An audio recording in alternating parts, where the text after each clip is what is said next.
Subscribe now and press the bell icon. Never miss an update.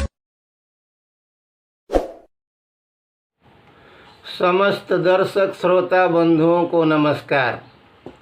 मैं channel के माध्यम से एक हास्य रस की कविता प्रस्तुत करने जा रहा हूँ।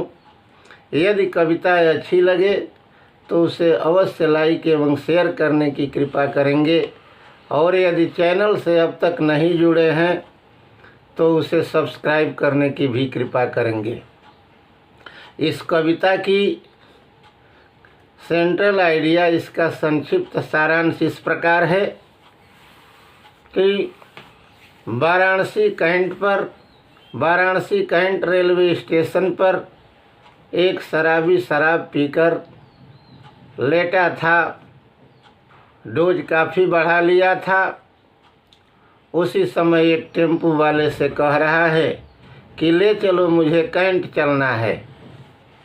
टेम्पू वाला समझ गया कि कुछ डोज ज़्यादा बढ़ा लिया है, कैंट पर तो है ही और कैंट ही जाने की बात कर रहा है। टेम्पू वाले ने कहा कि आ जाओ, बैठ जाओ।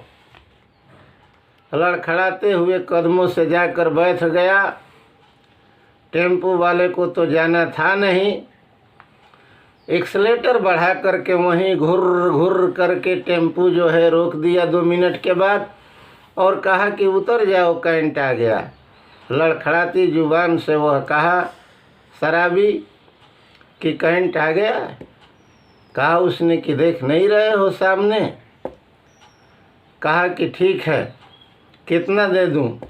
कहा कि तुमसे क्या लेना है, 200 रुपये दे दो, काम चल जाएगा। पैसा निकाल करके दिया और कहा कि देखो पहुंचा तो दिए, लेकिन एक बात का ध्यान रखना, इतनी फास्ट ड्राइविंग मत करो, नहीं तो एक्सीडेंट हो जाएगा। अब हम कविता में देखें कि क्या हुआ। एक मनहरण कवित्व छंद के माध्यम से, स्वरचित छंद के माध्यम से मैं इस दृष्टांत को प्रस्तुत करने जा रहा हूँ। बापू ने कहा था मद्यपान विषपान से भी अधिक भयंकर, अधिक कष्टदायी है, क्योंकि इसके शिकार को समय रहते भी समझ में आती नहीं इसकी बुराई है। विषपान तो तुरंत मृत्यु का बनाता ग्रास, किंतु मद्यपान तो विचित्र ही कसाई है। नित्य करता है मरने, नित्य मारता भी है, मरने भी नहीं देता शीघ्र। नित्य मारता है, मरने भी नहीं देता शीघ्र। इतनी खतरनाक मदिरा बुराई है। बनारस कैंट रेलवे स्टेशन पर एक जन्मजात वरिष्ठ पियक्कड़ पड़ा हुआ। उसके ही पास में पड़ा था ढेर कूड़ों का भी, ले रहा था उसकी भी गंध जो सड़ा हुआ। कुछ ही वहाँ से दूर दृष्टि उसकी पड़ी तो देखा अपने ही पास टेम्पुआ खड़ा हुआ। बोला टेम्पू वाले से कि कैंट पहुँचाओ मुझे, पता नहीं कब से मैं यहीं हूँ पड़ा हुआ। सोचा टेम्पू वाले ने कि कैंट पर है ही यह, लगता है आज कुछ डोज ही बढ़ाया है। सोचे यही टेम्पू वाले ने भी न विलम्ब किया, बाह खींच शीघ्र उसे टेम्पू पर चढ़ाया है।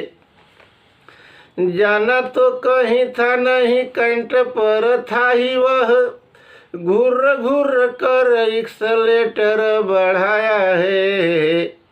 कुछ समयों के बाद बोला कि उतर जाओ, देखो कैंट सामने तुम्हारे यहाँ आया है। आंख फाड़ देखा दिव्य दृष्टि से पियक्कड़ ने, बोला मुझे आशा थी अवश्य पहुँचाओगे। मांग लो किराया, मुझे खुशी है पहुँच गए, आशा है कि फिर पहुँचाने हेतु आओगे। किंतु अफसोस मुझे थोड़ी इस बात की है, इतना अगर फास्ट तुम जो चलाओगे, समझो कि काल नहीं छोड़ने वाला है तुझे, एक दिन बड़ा एक्सीडेंट कर जाओगे, एक दिन बड़ा एक्सीडेंट कर जाओगे।